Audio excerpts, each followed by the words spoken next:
Thank you, Ben, for the introduction, and thank you all for coming today. I'm Kotaro Hara. I'm from Singapore Management University. So today, I'm going to talk about a data-driven analysis of workers' earnings on Amazon Mechanical Turk. And this work was done in a collaboration with Abigail Adams, Kristy Milland, Saiph Savage, Callison-Burch, and Jeff Bigham.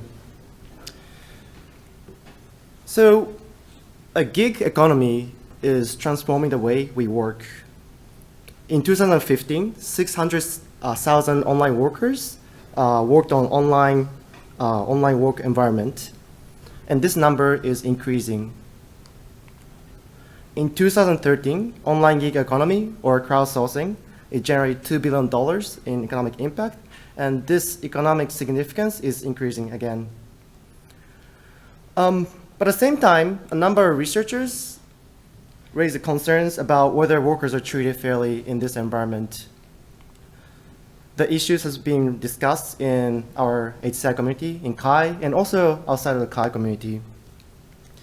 Particularly, they repeatedly point out that workers only earn a fraction of US minimum wage, which is $7.25. But the problem is these figures from previous work have been calculated using subjective data, for example, online forum data or survey data. And the lack of reward and task duration data prevented us from objectively analyzing workers' hourly wage. To address this, we use the data collected through a Chrome plugin called Crowdworkers. We collected 3.8 million task records from people who had used this plugin.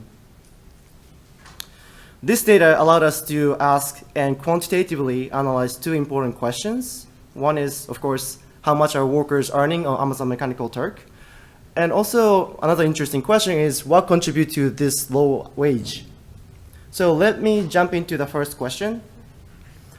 But I'm going to describe the data that we had. Okay, so this data, the crowd worker data, came from 2,676 workers on Amazon Mechanical Turk. The data included task description, for example, title, keywords, description, task IDs, requester IDs, reward in terms of dollars. Task status, which includes submitted versus returned, and also timestamps like task start, task end, task returned timestamps. Most important pieces of information are these, reward and timestamps, which allowed us to calculate hourly wage. So let me describe how we calculate hourly wage using these pieces of information. But I want to say that we surprisingly found that it was hard to get accurate estimation of hourly wage even with this data. So I'm going to talk about how we did this next couple of minutes. Okay, so probably the most naive way to calculate hourly wage is like this. So we have the task start timestamp, and we also have the task end timestamps, so we can calculate the task interval in terms of seconds or minutes. And also we have the task reward, so we can just divide the task reward by task interval and get the per task hourly wage, right?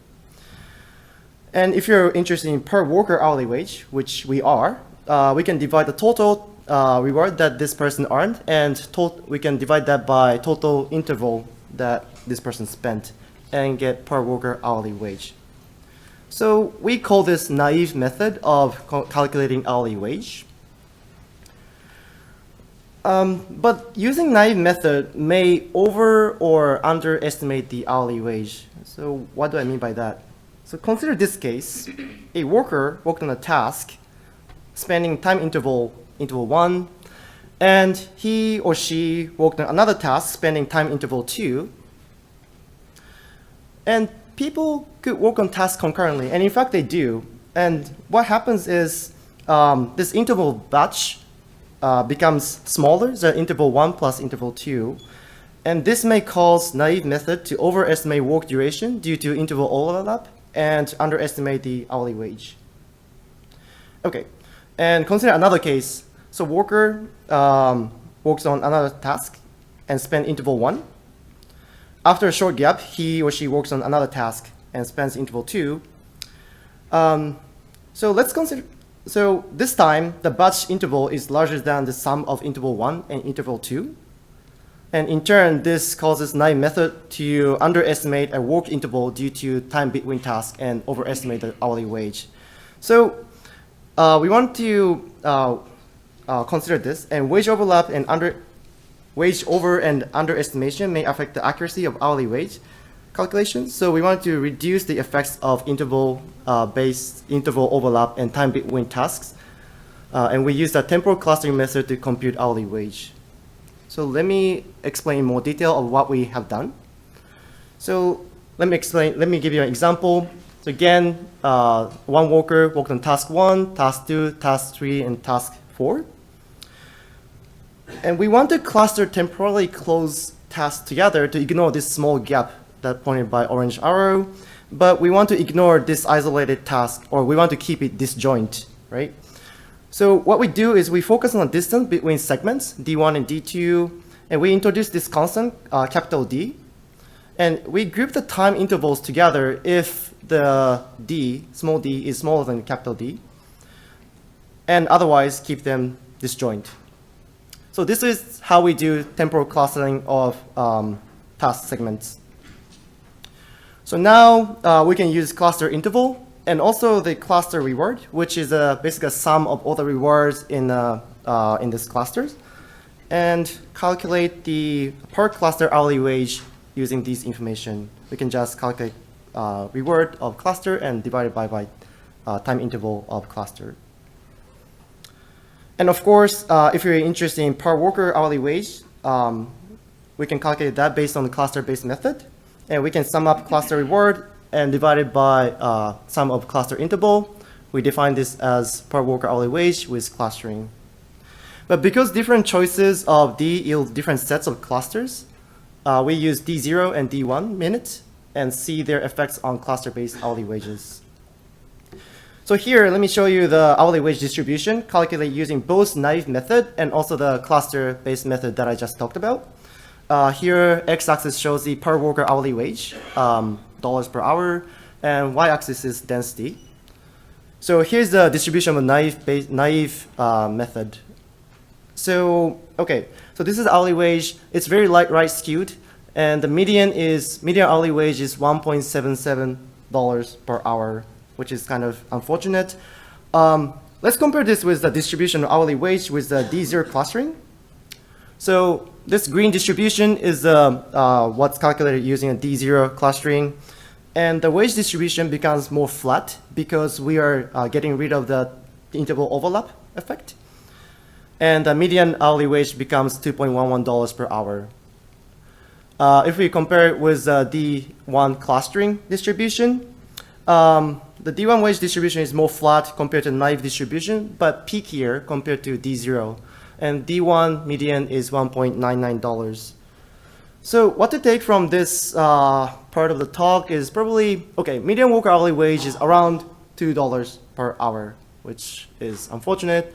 And also, naive estimation method underestimates the hourly wage by approximately 12 hours compared to D1 clustering. So I'm repeating, but the majority of workers on Amazon Mechanical Turk work with hourly wage below $2 per hour.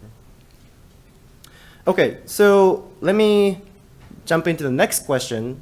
So why are they earning so little, right? We looked at a bunch of different factors that could affect the hourly wage. We looked at unpaid work, low reward, unfair requesters, qualification, and types of tasks.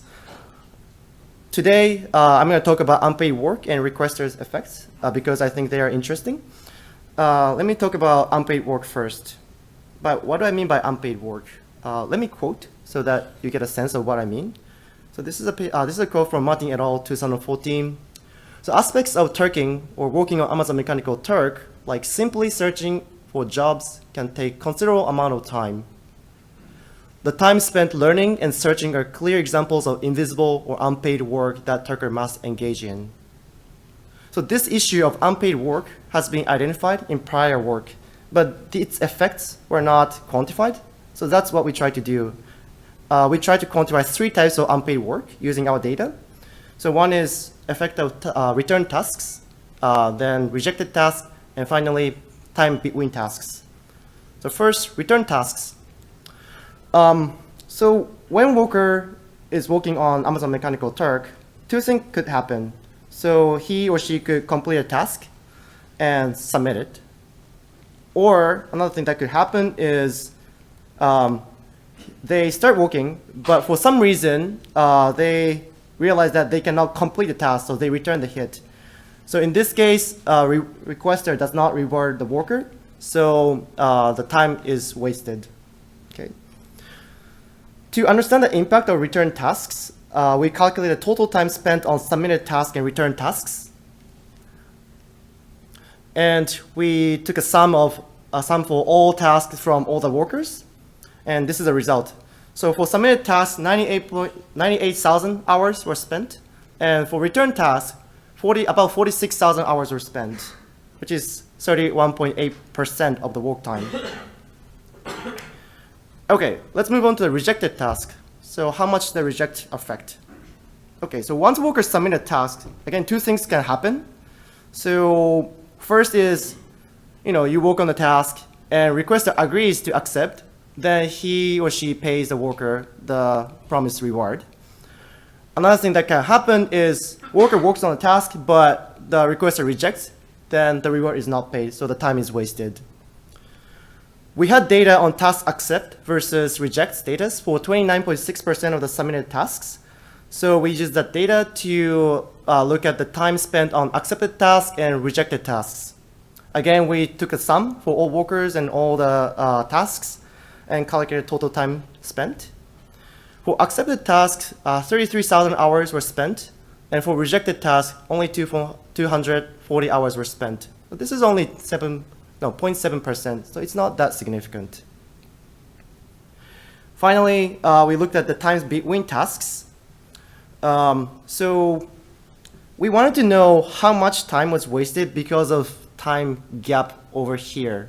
Okay, we want to know the effect of this small gap, maybe because, maybe due to people are searching for a task, or maybe they are having coffee break or something. So to do this, we compare the difference in cluster time intervals. We cluster tasks using the D1 clustering and D0 clustering that I described in the beginning. By subtracting the time, we got this delta. And again, we summed up all the delta across all the workers and all the tasks. And we calculated the total time spent. It was 4,603 hours. So overall, the result was, okay, workers spent 45,000 hours for returned hits, 240 hours for rejected hits, 4,600 hours for time between the tasks. Okay, so takeaway 2 is, among these factors, returning tasks has the biggest impact on the hourly wage. And in fact, 31.8% of work time is wasted due to this unpaid work. Okay, so let me talk about another important factor affecting the low wage, which is requesters. So we already know that workers are underpaid, but we don't know if it's because all requesters treat workers unfairly, or if there are a small number of workers, requesters who are posting a lot of tasks which yield a low hourly wage. So that's what we looked at. We investigated distribution per requester hourly payment. By per requester hourly payment, I mean this. So requester can ask multiple workers to perform tasks. Each worker can perform multiple tasks. So what we do is we sum up all the rewards that are paid to workers and all the task interval that was spent by workers, and sum up, divide, and calculate per requester hourly payment. Okay, so similar to prior method. So here's the result of what happens. So per requester, I'm showing the per requester hourly payment on the x-axis, and on y-axis, I'm showing the density. I'm going to show the distribution. So this is the distribution of per requester hourly payment, and it's more flat compared to the what I showed for the per worker hourly wage, but still the median payment is $4.5 per hour. So what this means is about half of the requesters pay below $5 per hour, which is way below the US federal minimum wage. So to sum up, so these are all the takeaways that I mentioned. crowd workers are underpaid, and they often earn below $2 per hour. Unpaid work, particularly returning tasks, has a large impact on the hourly wage. And majority of the requesters, unfortunately, reward workers below $5 per hour. Okay, so I'm going to quickly go through discussion and future work, but I think the results suggest that, okay, we have to do something. As a HSI community, we want to make tools, or we want to come up with some method to improve the situations. So we could do two things. So could we create tools for workers to make it easier for them to search for the tasks that give them good wage, avoid tasks that are not completable, and find requesters with fair wage. On the other hand, maybe we could create technologies for requesters to help them pay fairly. I think this is kind of underexplored in Kai community. So I think this is an interesting future work.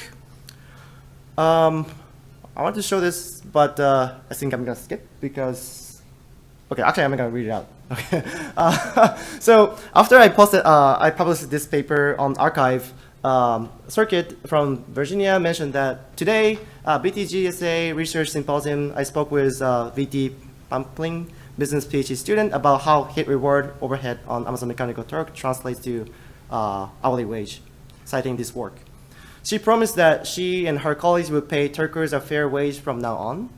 So I was like, oh wow, we made a small impact to the world in real world, yay. So I was kind of happy, thank you. But the implication is, okay, how can we do this in larger scale? How can we make like nudge more people to pay fair amount of wage to people? And also, how can we keep their promise? You know, it's easy to pledge, but it's hard to keep the promise. So how can we do that? Yeah, it's time. So okay, of course we have limitations, sampling bias, and we didn't take into account of bonus payment and so on. And we didn't have any demographic information, which is future work. So yeah, we thank our Economic and Social Research Council for the grant, and we also thank the workers who provided us data.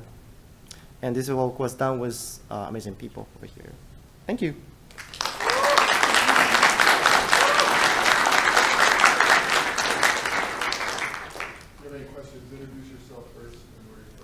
Hi, I'm Jonathan from UCSD and Comcast. First of all, is this underpayment legal? And you were wondering why are these people underpaid? So do you have more information about qualitative research, like who are these workers and why do they agree to do this work for this pay? Okay, so the first question, is this legal? I think this is legal. So Amazon keeps citing, okay, workers on Amazon Mechanical Turk, they're contractors. So at least in the US law, it's, you know, they are not bounded by paying federal minimum wage. So, I mean, it's pity, but it's legal. Why do they work? So there's a whole bunch of paper from, so for example, Martin et al. Paper, it discussed, okay, why are they working on it? Last year, there was a paper on gig economy describing why people work on crowdsourcing. So maybe we can point to that. And also we did a follow-up survey study. So in future, we try to address your question. Yeah. Hey Kotaro, Sukrit here from Virginia Tech. So in our lab, we try to pay workers the minimum wage, and we think that we're okay, like we pay the minimum wage and that's how much they earn. But you've shown us that even though some people pay the minimum wage, they earn less than that because of the way they work. So do you have a round figure of how much we should actually pay them so that they get a net effective payment?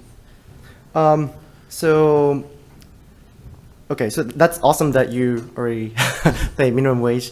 And I think that's the way to go. So we should pay, you know, if you're paying to the US workers, I think you should pay like, you know, $7.25 at least. That's federal minimum wage. It's kind of a tricky question because multiple factors could affect, you know, it also depends on how you work, as you described. Yeah. And also it depends on where you work. Some workers are from low income countries. How should we pay them?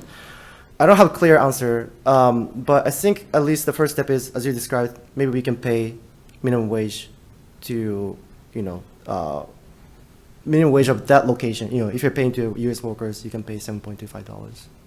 Okay, thank you. One Hi, Ben Zhao, University of Chicago. This has been a problem for a long time, right? But isn't this sort of a self-equilibrium kind of equation? Because if you increase the average pay on these platforms, you're just going to attract a lot more workers, and then they're going to compete, and then a lot of these factors that you have for unpaid gaps and so on is going to increase, and effective pay will actually drop. Part of this problem is because you have a lot of workers from international regions and countries where cost of living is significantly lower than the U.S. Standard of living. So they're going to compete at a level where the U.S.-based workers can't. Is there a solution to that? I mean, because I think it's a self-equilibrium type of system where you can try to boost it, but all it's going to do is increase the market and then price specific workers out. So I think you're right. So it's been talked about a lot of times. I don't have a clear answer to the solution. Okay, I kind of agree that, okay, there's a downward pressure to lower the wage because there's competition. Yeah, I don't know the solution. Okay, but, that's okay. yeah. All right, thank you. Sorry.